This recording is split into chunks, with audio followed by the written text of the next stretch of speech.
So here we have the Ford Fiesta ST line on a 20 plate. I'm going to start off by showing you around the outside of the car, and then we'll hop in and run through some controls on the inside. But from the outside, you can see it's a 5-door car with alloy wheels. Let's start off inside the boot and then work our way around the rest of the car from there. As we approach the back of the car, you can see we have plenty of boot space, along with that 60-40 split folding rear seat, should you wish to increase this space even further. Okay, so we're just going to work our way back round to the front of the car, and then we'll hop in and run through some controls on the inside. But now that we've done a full circle of it, you can see it's in excellent condition the whole way round. Just briefly before we climb in, I think it's what we're seeing the interior from this exterior point of view. There's plenty to run through on the dashboard, so let's hop in and we'll do that right now. Okay, now that we're inside the car, we're going to start with the dials. On the left-hand side, we have the rev counter, and on the right-hand side, the speedometer. In the middle, you can see the total miles for this car, which are 4,880.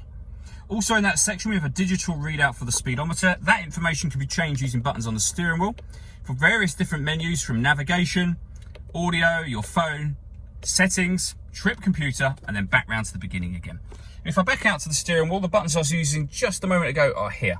Beneath that, we have stereo and phone controls. And on the left-hand side, stereo controls, cruise control, and speed limiter. The phone controls can only be used after such time as you pair the phone up. And that is done on the touchscreen in the center. Hit this box and then add phone. Search for your vehicle on your device and select it once it is found. And then just follow the instructions on screen from there. If we go back out to the main menu, we have satellite navigation. There's a full video that shows how this works that you can find both on our website and also on our YouTube channel as well. Really easy system to use though. When it comes to audio, you have plenty of choices: AM, FM and DAB radio, as well as streaming music wirelessly via Bluetooth audio. And we have 2 separate USB inputs as well. So when you plug devices into those, they will appear up on here as extra options beyond those that you see at the moment. Working our way down, we have the air conditioning, or the climate control in this case. So you can adjust the fan speed, the temperature. You can determine where within the car you'd like the air to be distributed. The air conditioning is on when this light shows, so off or back on again. Or you can hit auto, in which case you turn it on the climate control. The car will now maintain that temperature. You can hear it doing it by taking control of the fans, which you can then override, and the direction of the air. And it will just maintain that temperature for you. So once it gets to that temperature, the fan speed will lower. If it gets really hot outside and it needs to increase the fan speed, it will, and it will just maintain whatever temperature you have shown in that box.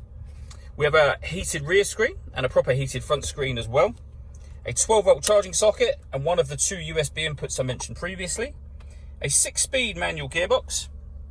These buttons here allow you to put the car in eco mode, turn on or off the traction control, turn off the stop and start.